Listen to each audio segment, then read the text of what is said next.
welcome back to Reading with Mr. White. It's a really, really special one today, isn't it? Maybe even a bit of a sad one for some of you.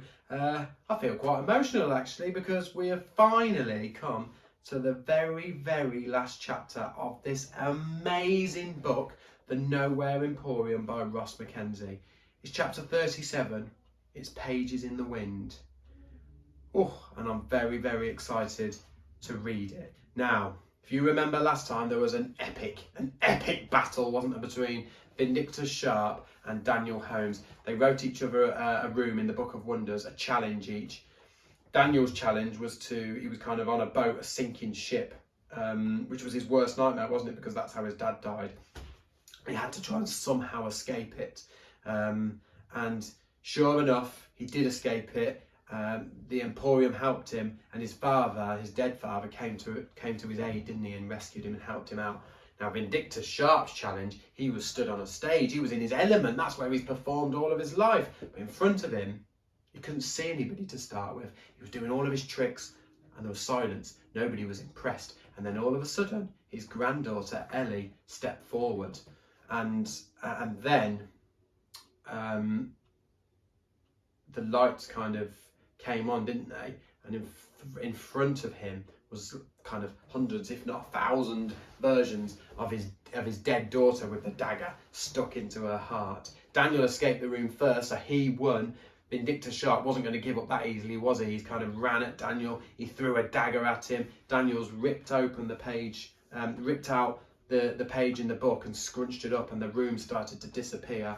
The dagger was just about to hit him in the heart, and then one of the magpies flew in, took the dagger, turned into a load of rubies. The room kind of disappeared into the abyss, and Vindictus Sharp was trapped in a nightmare forever. So here we are, chapter 37. It's called Pages in the Wind. If you have watched every single chapter, thank you so much. I really hope you've enjoyed this as much as I have. Let's find out how this amazing story ends.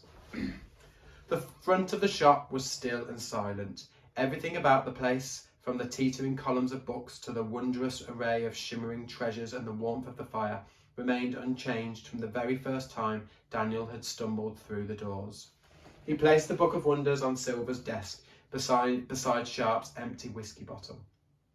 The air in the Emporium seemed to become heavy, like the air before a storm. The Book of Wonders trembled. The cover cracked open, slamming on the wooden desk. Pages flipped and fanned. A whistle sounded, the high-pitched shriek of a boiling kettle, and the book leapt high into the air. Slap! It landed on the desk and lay still, open at the scorched pages. Words began to form on the burned paper, tiny black ink letters scrawling across the page, and then the words broke free of the page and floated upwards.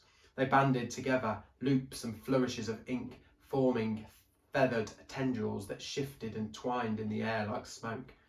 Details formed, the flash of a hand, what might be an eye. Slowly, surely, the words took the shape of a man wearing a dusty grey suit, a man with thundercloud eyes and a head full of wild, tangled brown hair, a living, breathing, solid person. Mr. Silver blinked. He rubbed a hand across his forehead and shook the cobwebs from his brain. He looked much older than Daniel remembered. Well, he said, that stung more than I imagined. Ellie leapt on him, knocking a cloud of dust from his suit. Papa, oh Papa, Papa! Silver held her tightly. He placed his hands upon his daughter's face, wiped away her tears with his thumbs, and looked into the eyes, a mirror of his own. I'm so very sorry I left you. I promised there was no other way. He glanced at Daniel and said, But you know that, don't you? You know everything. Daniel said, Sharp told me that after such a long time, the Emporium was becoming too much for you. Mr. Silver smiled, and his eyes were sad. It began 5 or 6 years ago. At first, I barely noticed, but as time dragged on, I began to feel the strain, to feel my grip on the Emporium loosening. I knew that my powers were fading, and each time we moved on, I felt Vindictus Sharp edge closer. There were a very few close calls. He almost caught up with us in Barcelona. And that's why you needed the unicorn blood, isn't it? Said Daniel. Initially, I intended to use it to prolong my life, just enough to find a suitable replacement, but things moved too quickly. I was forced to act. Daniel said, I invited Sharp into the Emporium, Mr. Silver. None of this would have happened if I hadn't. I'm sorry. Silver held up a hand. You, my boy, have nothing to be sorry about. Sharp would have found a way in eventually. He's been watching us. He tricked his way into Ellie's birthday ball, and that's when I made the decision to go into hiding. Sharp had remained strong by stealing other people's futures. In my weakened state, I would have been no match for him. He would have taken the book, and the Emporium would have been lost. I used the unicorn blood and almost every drop of my remaining magical strength to place myself in the book. But I did not abandon you, despite how it may have seemed. I retained a link to the outside world, something small, something that wouldn't take too much effort to sustain. The magpies. You were the magpies, Daniel said. Always, said Silver. They were my eyes and ears. I realised as things unfolded that I would have to lead you to the truth about Sharp. A terrible, terrible truth. I would have rather remained buried. Mr. Silver looked at the floor and he seemed to Daniel to become a small boy, waiting to be scolded. Ellie said, It's true, we saw everything. We saw what happened on the night you went to get the book back from Sharp, but it wasn't your fault. You didn't kill her. Silver looked up and there were tears in his grey eyes. For 100 years I've been running from the past, he said. It's a relief that you finally know the truth. I wish I could go back, Ellie, and change what happened. You can, said Ellie. You can do anything. Go back and stop Sharp before he throws the knife. Kill him before he kills you.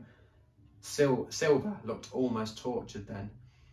I'm not a monster, Ellie, and you know that's not how it works. If I change the past, I change the present. We'll all be different people, shaped by different experiences. We won't exist as we do now, and I do not wish to lose the you that I know. Ellie dabbed at her eyes with a knuckle. Michelle was really my mum, and she just left me on the doorstep like a bag of rubbish. Your mother was not a bad woman, said Silver with a shake of the head. She was manipulated by a master, but she knew when you were born that she had to give you up. She didn't wish you to be treated as she had been, or worse, for you to be taken away from her and raised by Sharp. So she brought you here. It was quite a surprise to find you on the doorstep, and Sharp has always been the reason that I insisted you cannot leave. It's not because I'm lonely. It's not because I don't love you. I love you most of all, Ellie, more than you can imagine. You are the one thing in this world that I've got right. As long as you remained inside the Emporium, I could ensure that Sharp couldn't harm you, couldn't even see you. You've always been safe. Not if the Emporium falls apart around me, said Ellie. Silver scratched his head. I would have never put you in danger like that. It was all in my note. He stopped. Ah, yes, the note. Didn't quite work out as I'd hoped for. Ellie reached into her pocket. Oh, you mean this note? She waved the scrap of paper. The note that tells you absolutely nothing? Silver stared at it. Yes, he said, plucking the note from Ellie's hand and sniffing the burnt edges. Got scorched along with the book. Bit of a mistake. My plan was quite simple to Daniel's. Quite similar to Daniel's, as it turns out, and part of the note said that you are now free to leave the Emporium any time you wish. He smiled and nodded towards the door. There's nothing to hide from now. The world is yours. Ellie's eyes bugged open. She looked at the door.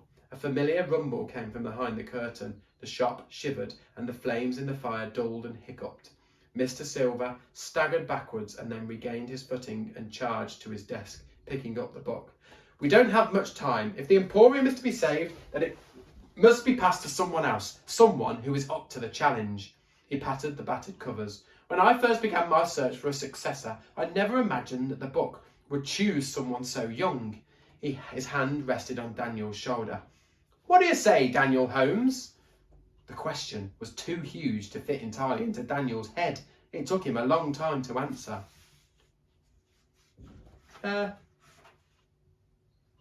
Me? Me? Take over this? The Emporium? But, me? But, I'm just a boy. I don't know how. You were old enough and wise enough to defeat an ancient and dangerous man, and you will not be alone. Another rumble. Silver folded into his seat, clutching at his chest. If I say no, said Daniel, the Emporium will die. It's not a fair thing to ask someone. Mr. Silver said, everything has its season, Daniel. If today is the day the Emporium passes into history, then it will certainly not be your fault. The blame for all of this lies with me. Daniel's mind was bursting with questions, with ideas and fears and excitement. I don't think I could do what you've done. Live like you've lived, he said. I don't want to steal anybody's imagination. Mr. Silver held up his hands. You won't need to. If anyone has the imagination to power the Emporium, it's you. My dear boy, I would never demand that you live with the mistakes I've made, and I have made many. It will be a clean slate, a blank page. Your Emporium, your rules, your life. I could be normal, said Daniel. I could grow up and grow old and pass the Emporium to someone else when I think it's time. Silver smiled. I think that would be a very wise way to live. Daniel's gaze found Ellie. He wondered what was going on in her head, how she felt about her father passing the torch to someone other than herself. And then, as though reading his thoughts, she gave him a smile, showing the gap between her front teeth, and a nod. Mr. Silver offered a hand. Do we have a bargain? Will the staff be okay? Caleb and Andrew and the others? The others who have survived will stay with you, said Silver. He rubbed at his eyes. But I'm afraid to say there is no bringing back those who perished. They came from my mind, my imagination. You will have to write some new staff. Daniel thought about the vastness of the Emporium. The shop was many things. It was a magical place, a place where anything was possible, a place with the power to bring happiness to the hearts of those who visited, those who believed. But to Daniel, most of all, it was home. The Emporium was where he belonged, at last. He shook Silver's hand. As their fingers touched, Daniel felt a shiver run up his spine. Something seemed to wrap around him like an invisible blanket, and then it was gone, and their hands came apart. The air between them crackled. Mr. Silver handed Daniel the Book of Wonders, and as Daniel held it, the cracked and worn cover began to repair until the leather was smooth and shining. The golden letters shone clear once more, only this time the name on the cover was not Mr. Silver's. Daniel stared at the inscription. The Wonders of Daniel Holmes. It's done, said Mr. Silver. Daniel felt it. He felt it in the same way you feel that someone is watching you or that a storm is coming. He felt the Emporium in his chest and his head and his blood. It was a part of him, and he was a part of it. Silver beamed at him, though there was sadness in his eyes. He held out a hand to Ellie. Would you like to take a walk together? Silver asked, pointing to the exit. Ellie stared at the door and then at her father. She nodded. Silver took her hand. Are you coming back? Daniel asked. Silver did not have to utter a word to answer the question. His eyes told Daniel everything. We're not coming back, said Ellie. Silver kissed his daughter's hands. You may return if you wish, he said. You have a life, a canvas to paint. What you do is up to you. Grow old, Ellie, fall in love and out of love and travel the world. You stand at the beginning of your path, but this will be my last walk. This is sad. Ellie pulled away from him. What are you saying? I'm tired, Ellie, more exhausted than you can imagine. The very last of my energy is about to run dry. When I walk out of the Emporium, away from the magic, I will not be able to hold myself together any longer. Nothing can stop it now. But you can't go away, said Ellie, her voice trembling. I've only just begun to know you properly. Mr. Silver placed a gentle hand on her shoulder. Ellie, I would very much like to take one walk in the fresh air with my daughter before my time is up. Please. Ellie said, Will it hurt when you go? I don't believe so. I like to imagine that it will be as pleasant as stepping from cold shadow into warm sunshine. He smiled and winked an eye to the colour of thunder. Are you ready? No, but I'll walk with you. And Daniel, said Mr. Silver, you will find help in the Book of Wonders. I have left an echo of my knowledge within the pages. It will guide you when you need it. Daniel gave a nod. Thanks, he said, and he meant it more than he'd ever meant anything. Thank you for everything. Silver took his hat from the stand by the door, placed it on his head and tipped the brim towards Daniel. Thank you, Daniel Holmes. I wish you the adventure of a lifetime. The bow sang as Silver opened the door to the perfect autumn day, a golden sun high in the powder blue sky. Daniel watched as they walked through the door and found himself smiling as Ellie took her first steps in the outside world. They walked, father and daughter, hand in hand, up the street to the corner of the block, where the sunlight shone brightest upon the sidewalk. Time seemed to slow in the bustling Manhattan street as Silver kissed Ellie on the forehead. He said something and she nodded and they hugged. Then a breeze whispered between the buildings, and in the time it took to blink, Mr. Silver was gone, leaving hundreds of blank book pages in his place, twirling and soaring around Ellie in the wind, flashing in the light of the autumn sun. She watched the pages for the longest time, dabbing at her eyes, until the last of them had become nothing more than a speck in the sky. Then she turned and walked slowly back to the Emporium, where Daniel held open the door. She collapsed into her father's chair. Are you all right? Daniel wished he had said something better. A lot had changed, but crying girls still left him stumped. She peeked at him from behind her hands. No, I'm not. A pause. I saw my dad, said Daniel. During the duel with Sharp, he helped me. I know it wasn't him, not the real him anyway. The shop created an echo from my memories. I always thought I didn't remember anything about him. Turns out he's been with me all along. He always will be. I don't think I'll have nightmares anymore. Ellie gave him a smile. She wiped her eyes and stood up. She made her way around the shop to the device that steered the Emporium, the one with the many wings and numbers. Where shall we go then? Daniel narrowed his eyes. We? You heard Papa. He told you to go and have an adventure, so let's go. There's a big world out there and it's ours, all of it. You'll stay? If I felt the sun on my face today, Daniel, the real sun, and I can feel it any time I want, knowing I can just leave, just knowing that's enough for now.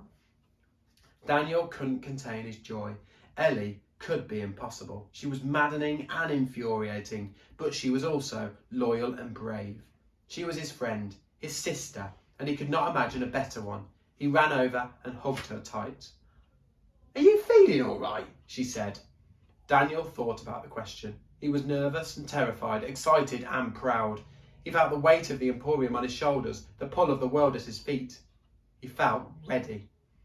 Most of all, he felt alive. He felt at home. A smile danced on the edges of his mouth as he reached from a dusty old atlas and opened the pages. And then Daniel Holmes and Ellie Silver began to argue, as only the dearest friends can, about far-off shores and exotic-sounding places and where they might find their next great adventure. Perhaps one day they'll visit the place where you live. Perhaps you'll hear people whispering about the appearance of a strange shop built from bricks the colour of midnight. Perhaps you will witness the shimmering golden gate turn into dust and the fireworks sign in the sky. And maybe, if you truly believe, you will walk through the red curtain and witness the wonders and secrets of the Nowhere Emporium with your own eyes. But then again, maybe you already have. Wow, what an ending to a fantastic book. I really hope you've enjoyed that as much as I have. I've had so many of you messaging me, leaving comments, leaving likes, subscribing to this channel. So thank you, every single one of you. If you've watched every single chapter, why don't you leave me a little comment below and let me know that you were with us from the very start to the very end. I know lots and lots of teachers have been getting their children to watch these videos. So thank you to the children as well. We've finally come to the end. And if you love that book as much as I did, then perhaps you might want to look up the next book, which is called The Elsewhere Emporium. I think I might have a look at that book. Anyway, thank you again, and I will see you around. Bye bye.